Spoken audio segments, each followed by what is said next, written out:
In other news tonight, a public release of the endangered Kemp's Ridley sea turtle hatchlings going on for the first time in 2 years this morning.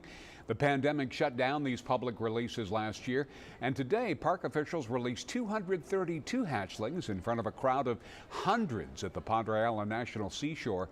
The hatchlings were from 6 nests collected on June 7th.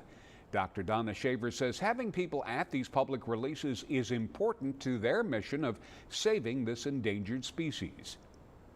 Learning about them and seeing about them helps to set that inspiration in them so that they become ambassadors, talk to them, to their neighbors, and are careful of their actions when they're driving on the beach and when they're fishing, etc.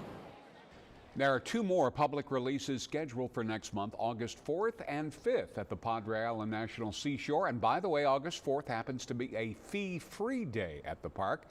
There are some factors that could cancel those public releases, and Dr. Shaver says it depends on authorization from the County Health District and National Park Service, and of course making sure the turtles hatch in time.